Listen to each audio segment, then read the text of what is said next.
পিতৃ মাতৃ গুৰুদেৱ এই তিনিজনক সন্মান কৰিব লাগে। আজিকালি শিক্ষিত সমাজত দেখিবলৈ পোৱা যায়। সন্মানটোৰ পিছৰে কথা, সিহঁতৰ অৱহেলা কৰাও দেখা যায়। আহকচোন আমি এই বিষয়ে অলপ আলোচনা কৰোঁ। মাতৃ পিতৃ গুৰুদেৱ আৰু অতিথি, সংসাৰত এই চাৰিজনক দেৱতাৰ শৰীৰত ৰাখিব লাগে।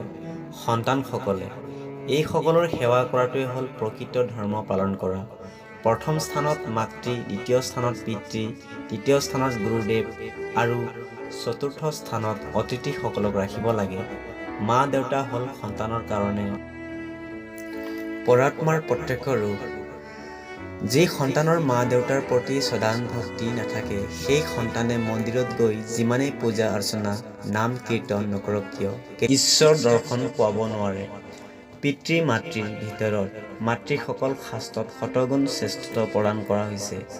9 মাহ গৰ্ভত ধাৰণ কৰি প্ৰসৱৰ সময়তো অশেষ কষ্ট সহ্য কৰি জন্ম দিয়া সন্তানটিক পুনৰ নিজৰ গাখীৰ খুৱাই ডাঙৰ দীঘল কৰা এই মমতাময়ী জননীৰ ঋণ পৰিশোধৰ চেষ্টা কৰা পুত্ৰৰ মহান কৰ্তব্য। এই কৰ্তব্য ঠিকমতে পালন কৰাটোৱেই হ'ল পুত্ৰ ধৰ্ম। সন্তানসকলে মনত ৰাখিব লাগে যে যিদিনা তেওঁলোকৰ ব্যৱহাৰৰ কাৰণে মা দেউতাই কান্দিব লগা হয়, সেইদিনাই তেওঁলোকৰ সমস্ত ধৰ্ম নষ্ট হৈ যায়।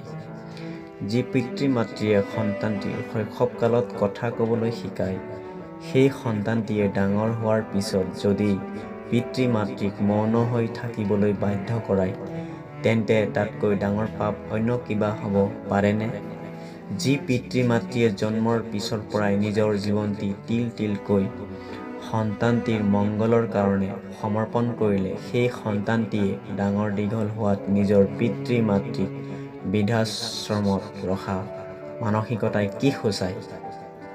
খন্তেক সময়ৰ কাৰণে হ'লেও সেই সন্তানসকলে চিন্তা কৰাৰ প্ৰয়োজন যে আমাক জন্মৰ পিছত মা দেউতাই কোনো অনাথ আশ্ৰমত ৰখা নাছিল।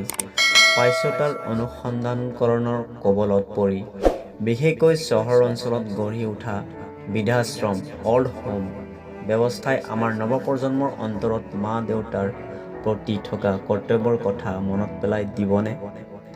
পিতৃ মাতৃক বৃদ্ধাশ্ৰমত ৰখা সন্তানসকলে মনত ৰখা প্ৰয়োজন যে আমাৰ প্ৰতিও আমাৰ সন্তানৰ একে ব্যৱহাৰ হ'ব পাৰে।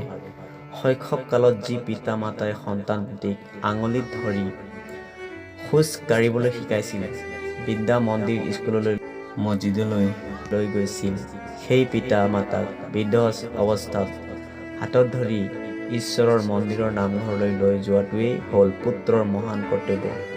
সেয়াই হ'ল পুত্ৰ ধৰ্ম।